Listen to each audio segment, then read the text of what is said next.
STN에서 수돗물 정수하는 방식은 제가 해수와 담수할 때에도 그 얘기를 했어요. 해수와 담수할 때 뭐 비용이 크게 들 필요가 없다. 스테인리스 망을 통해서 촘촘히 여러 겹의 뭐 사이즈가 구경이 틀린 것을 통해서 좀 완전히 쓸데없는 찌꺼기들을 걸러내고 부직포 방식. 이 필터가 부직포를 어차피 만들기 때문에 그걸로 그 부직포를 가지고 물을 완전히 미세하게 걸러낸다라고 얘기를 했습니다. 그렇게 이런 방식이 제일 적합하고 여기서 아마 이게 수돗물 정수할 때 이 방식이 쓰였으면 제 방식에 그것도 제 방식에 해당한다는 거죠. 그래가지고 거기서 나오는 물을 끓인다라고 했습니다. 끓일 때는 이제 그 여러 가지 방식이 있다. 마이크로웨이브 전파, 여러분 서로 방향이 틀린 마이크로웨이브 전파 여러 가지 묶음, 여러분 전자레인지 물 데우듯이 이렇게 그 자체를 이렇게 수십 개를 만들어 돌려가지고 물을 바닷물 즉시해서 이렇게 그 바닷물 전체에서 그냥 끓여버리는 방식이 있어요. 일정 부분을 가두고 물을 거기서 곧바로 이제 끓여가지고 전기를 담는 거죠. 전기를 끓이는 전기만을 회수하는 그런 식으로 간다. 그걸 다시 한번 또 한번 끓인다. 이런 방식이 있고 첫 번째는 마이크로웨이브로서 전자레인지 끓이듯이 전자레 물 끓이듯이 물을 일단 끓이고 그것을 이렇게 뭐랄까 밑에서 가열하는 방식, 이렇게 뭐 전기로 갖고 코일 같은 거, 회전 코일 같은 거 이렇게 넣어가지고 그 코일은 서로 사이즈가 틀릴 수 있어요. 이런 코일은 뭐 크기가 이렇게 이만한 정도의 크기 두께다 그러면 그 밑에 이제 사이즈가 틀리게 대중소 사이즈 코일을 틀리게 해가지고 이렇게 가열하는 방식. 그거 하나 중간에는 이렇게 약간 두꺼운 부분들이 들어가 대남 매듭식 구조석으로 열을 축적하고 증폭하는 두꺼운 부분들이 들어가고요. 이렇게 해서 서로 간에 사이즈가 틀리게 해서 열을 갖다가 서로 왔다 갔다 이렇게 교환을 하게 한다는 거죠. 그래서 그 열을 증폭시키는 그런 기술이라고 그랬죠. 열을 이렇게 파동을 만든다고. 이 방식은 이게 압력밥솥이라든지 지금 가정 뭐 전기 주전자 같은 예라든지 아니면 뭐 산업용 모든 물 끓이는 부분에 이것이 다 통할 수 있습니다. 이제 보일러에서도 가능하고 모든 부분들. 이 방식을 사용하시면 제 방식에 해당하는 것을 말씀을 드립니다.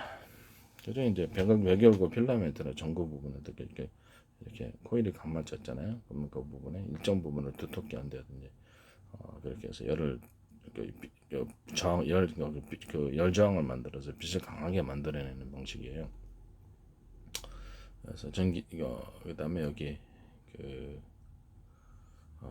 이거를 중간에 동그랗거나 이렇게 세모나거나 네모나거나 뭐 디자인은 하도 많으니까 이렇게 약간 두터운 부분을 인위적으로 만들어서 빛을 환하게 밝히는 이런 백열고 필라멘트와 각종 모든 전기 부분에서의 필라멘트가 이런 식으로 들어가시면 제 기술 구조에 해당합니다. 모든 난방기구에 있어서 이런 방식도 제 기술 구조에 해당한다는 것을 말씀드립니다. 난방기구도 동일하게 이런 코일로 예를 표면적을 넓혀갖고 난방을 할 수 있으니까 석영 안에 넣으셔도 되는데 석영 안에도 넣어도 되는데 석영 통과하지 않고도 할 수 있다라는 것을 말씀을 드립니다. 그리고 서로 파형이 그 전기 인두기나 용접기 같은데 사용하거나 뭐 이렇게 서로 그 금속을 전기 인두기처럼 금속을 할 때 그때 꽈배기처럼 꽈우면 열 저항이 일어나 강한 열이 발생을 합니다. 물론 이제 전기 용접기 같은 거 이렇게 금속을 훅 녹여가지고 지직 이렇게 버리면 되거든요. 엄청 강합니다. 이게 서로 굵기가 틀린 전기 구리선이 들어가게 됩니다. 그렇게 됐을 때 강력한 히터 방식이 됐든 물을 데우는 것이 방식이 됐든 이런 식으로 전기 용접기나 인두기가 됐든 강력하게 열을 발생을 해가지고 금속을 녹여서 지직 이렇게 쓰고 이렇게 하는 그 방식보다 그냥 지직 돌리고 한 방에 그래서 별다른 기술이 필요하지 않는 전기 용접기라는 것을 가스 용접기가 필요 없다는 거죠. 굉장히 강력합니다. 서로 금속을 서로 굵기가 틀린 것을 꽈배기 해가지고 같이 꽈을 때 더 강한 열이 발생합니다. 그래서 서로 간에 제 평균 이론을 따라서 열이 평균하고 그냥 올리기 때문에 파동식으로 바뀌어 버린다는 거죠. 이 방식 전기가 이제 서로 굵기가 틀린 구리선을 배치했을 때 파동식으로 바뀌고 무선 전파도 서로 굵기가 틀린 파형이 틀린 전파를 두 개나 세 개 몇 개나 뭐 수십 개도 돼요. 묶어놔 가지고 각도를 가까이 했을 때 이것이 서로 파동적인 열이 서로 무선 전파가 서로 간섭하는 현상 무선 전파가 서로 이제 하나를 합해주고자 하는 현상 때문에 강력한 열이 발생하거든요. 이런 식으로 이제 A사례에 대해서 제가 말씀을 드렸죠. 부목 현상을 일으켜 갖고 멀리 가게 하는 이런 방식이 있고, 똑같은 전파라도 하나는 전력을 똑같은 파행이라 할지라도 하나는 전력을 강하게 주고 양옆으로 사이드로 서로 간섭 현상을 어느 정도 막으면서 사이드로 부목 현상을 좀 멀리 가고요. 하나는 가운데는 서로 파형이 틀린 전파를 주고 이렇게 가운데는 좀 파형이 틀리고 양쪽에만 똑같은 파형을 쓴다고 씁시다. 이렇게 해가지고 하면은 서로 간섭 현상을 일으키지 않을 정도의 거리에서 거리가 있어야 돼. 너무 가까우면 서로 그렇죠. 섞여 버리니까 부목 현상 공간에 그 통로 공간에 어떤 그 파이프처럼 만들어주는 거죠. 그 안에서 하면 굉장히 강력하게 열을 전달합니다. 그러면 첫 번째 것도 열이 전달이 강하게 되지만은 점파가 이제 적을 적기를 공격해서 기판을 태우고 열을 갖다가 전달해서 조종사를 영향을 주는 그런 기술입니다. 뭐 수십 가닥도 가능하겠죠. 공격을 각도를 갖다가 딱 그렇게 딱 정해가지고 이런 식으로 쏠 수도 있어요. 전력만 뒷받침되면 그다음에 일정 범위를 다 커버를 해버린다는 거죠. 이 방식은 자기가 원하는 목표 지점에 정확하게 도달시킬 수 있는 장점이 있습니다. 근데 이 안에서도 이 방식 자체가 이제 굉장히 멀리 가고 강력하게 열을 전달하는 그런 기술이라는 거죠. 강력하게 멀리 전달을 시킬 수 있다. A사 레이더의 탐지거리뿐만 아니라 공격 능력을 굉장히 획기적으로 개선시킨다라는 것입니다. 이 방식과 서로 이렇게 공기 중에 그러니까 서로 파형이 틀린 전파를 이렇게 쐈다고 합시다. 이렇게 가까이 간섭을 해야 돼. 두 줄기다, 세 줄기다는 두 줄기로 쐈다고 합시다. 그러면 파형이 틀린 똑같은 전력을 준다고 해요. 그러면 그래서 하나는 파형이 좀 큰 거, 또는 화형이 좀 약간 좀 작은 거 이렇게 해가지고 대중소 사이로 쏠 수도 있고 그냥 이렇게 해서 가까이 붙여놓으면 서로 간에 하나가 되고자 하는 그 평균 제 평균으로 하나가 되고자 하는 그런 것 때문에 공중에서 하나의 전파로 흡수됩니다. 각도를 붙여 쏘면 그래서 강력하게 나갈 수 있다라는 것을 서로 이렇게 엇갈리게 만들어놓으면 인공 번개 현상이 일어나서 대공 방어망이나 지상을 태울 수 있는 그런 무기가 되는 것이죠. 누전 현상이 일어난 거죠. 그래서 부딪혀가지고 각도를 좀 이 정도 해놓으면 서로 간의 간섭 현상이 그것도 하나가 된다는 거죠.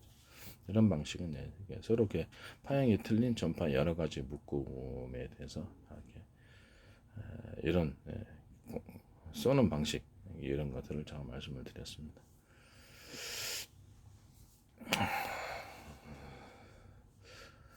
어쨌든 간에 그 물을 끓일 때 해수와 담수할 때는 이렇게 마이크로웨이브 전파로 데우는 방식과 그다음 코일이나 이런 걸 통해서 데우는 방식 또는 금속체를 넣어가지고 뭐 금속체다 서로 꽈배기식으로 굵기가 틀린 금속체 전기는 인두기나 영접기에 사용하신 금속체 여러 개 두께를 서로 두께가 틀린 이런 금속체를 결합을 해갖고 강하게 직접적으로 상중하로 해갖고 물을 직접 데우는 방식도 사용할 수 있다라는 것을 말씀을 드립니다.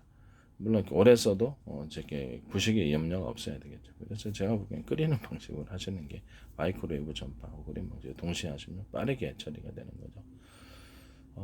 전기는 어떻게 하냐고요? 수력과 바닷물을 이렇게 끓여들여서 2m, 3m 정도, 5m 정도 끓여들여서 물레방아처럼 돌립니다. 그 회전축에 이제 서로 두께가 서로 두께가 틀린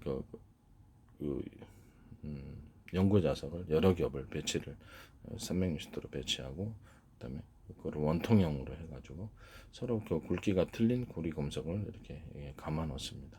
이렇게 감아 놓 그걸로 이제 회전을 시켜줍니다. 아니면 회전시키지 않는 방식은 그냥 그렇게 사방에 연구 자석 통에 그러니까 원형통에 연구 자석을 넣고 그 안에 회전축인데 회전을 시키지 않는 방식으로 거기다 이제 서로 굵기가 틀린 고리선을 감아 놓는 방식이 되겠습니다. 열이 많이 일어나면 그리고 열이 50도씨 이상 일어나면 연구 자석은 효능을 잃기 때문에 한간이 통로 중간에 이렇게 통로를 마련해 가지고 거기를 통해서 열을 뺍니다. 열을 빼거나 이게 뭐랄까 약간 차갑게 해주는 그런 방식을 동원할 수 있습니다. 통에다 온도를 좀 낮게 처리하게 해서 차갑게 해주는 그 안에다가 차가운 공기를 인위적으로 만들어서 안에 그 냉각을 좀 시켜주는 거죠. 이런 방식을 사용하셔가지고 전기를 생산하셨을 때 제 기술 구조에 해당합니다. 풍력도 이런 식으로 물레방아식으로 기둥 세워가지고 지금 있는 대형 풍력 발전이 아니라 작은 사람이 그냥 가서 교체할 수 있는 작은 거기로 해서 숫자를 많이 배치하는 거예요. 무인도 같은데 그게 지금은 너무 커가지고 그거 진짜 고칠 수나 있을까요? 한번 고장 나면 다 항상 서 있던데 1년 내내 생산한 전기 비용에 비해서 제가 보기에는 한번 고장 나면 그 수리 비용이 더 들 것 같습니다. 어디서 본 방식이라고 생각합니다. 이렇게 공짜로 생산한 전기를 통해서 이렇게 그 물을 끓여가지고 증류수로 만들고 증류수를 다시 한번 가열해서 소금기 완전히 없앨 수도 있어요. 그 과정에서 증류수로 팔고 남은 이렇게 소금 밑바닥에 남잖아요. 물을 끓이면 어떤 스텐 판이든 뭐든 이런 잘 녹슬지 않는 판을 넓은데 물을 이렇게 스텐망 이렇게 서로 이렇게 여러 개 굵기의 스텐망을 거쳐갖고 각종 오염 물질 같은 거 제거를 하고 그다음에 이렇게 부직포를 통해서 물을 이렇게 제거 부직포는 수시로 가르시면 되니까 그 상태에서 물을 미세 플라스틱도 어느 정도 다 커버가 가능합니다. 그게 이런 식으로 해가지고 약간 넓은 판에서 물을 끓이고 남은 물이 증류수는 이제 걷어서 증류수로 팔거나 소금을 조금 넣어가지고 이렇게 그냥 생수로 팔면 돼요. 이 상태에서 이게 뭡니까 남은 소금은 그냥 긁어가지고 소금을 깨끗한 소금으로 해서 생산해서 파시면 됩니다. 증류수로 만들어 팔 수 있고 소금을 증류수에 소금 좀 넣고 물로 팔 수 있고 생수로 또는 뭐죠? 네, 소금을 팔 수 있습니다. 이런 방식이 되겠습니다. 전기도 생산할 수 있고 아주 좋아요. 바닷물 근데 해수 담수화 기술이 그렇게 어려운 것이 아니라 그건 나머지 그 증류수로 하는 것은 파이프를 통해서 증류수로 이렇게 담아가지고 파시거나 공급하시면 되겠습니다.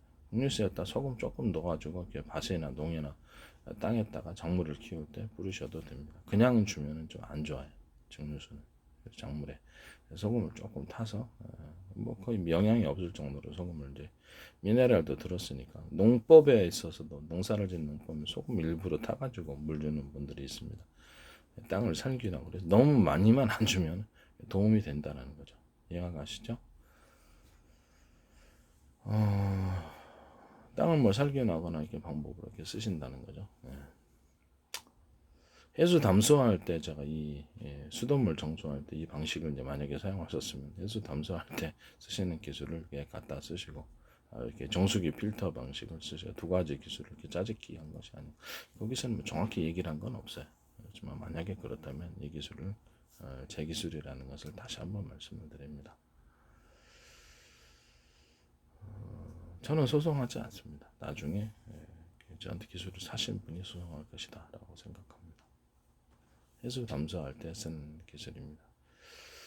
해수 담수하는 그 무인도 같은 데는 그리고 양수기를 통해서 이렇게 바닷물을 정수한 것을 위로 계단식으로 올려가지고 물을 햇빛을 통해서 말려가지고 거의 소금 생산에 사용할 수도 있고 정수한 것을 가지고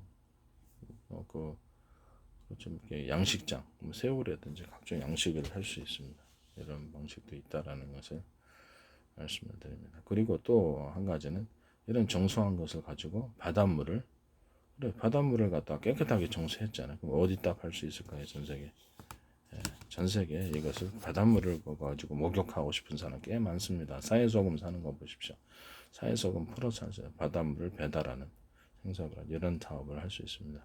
이런 기술 구조는 바닷물을 깨끗하게 정수해서 배달하는 이런 정교 사업 서비스는 제 기술 구조에 해당한다는 것을 말씀을 드립니다. 가르쳐 주면 누구나 쉽습니다. 아니면 바닷물에다가 여러 가지 좋은 약초 성분이라든지 목욕제로 사용하기, 입욕제로 사용하기 위해서 그것을 넣어가지고 인위적으로 이렇게 몸에 좋은 여러 가지 넣어서 판매하는 그런 구조도 제 기술 구조에 해당한다는 것을 말씀드립니다. 선진국 미국 같은 데는 이 지적재산권의 부분을 굉장히 중요시 여기거든요. 그 특허도 어떻게 보면 아이디어예요. 아이디어는 아닌 게 없습니다. 아이디어 중요한 기술 구조를 제가 다 설명을 했다는 점에서 다시 한번 말씀을 드린데 이 기술은 제 기술에 해당한다라는 것을 말씀을 드립니다. 기술 구조를 누가 딱 하면 딱 깨닫고 그걸 곧바로 그냥 하면 되고 조금만 디자인 평은 돌돌 말든지 아니면 뭐 내가 이렇게 세모나게 하면 안 돼. 동그랗게 다 운영하는 거. 디자인이 수십 가지 수백 가지인데 그걸 어떻게 돌돌 말은 거 아닙니까?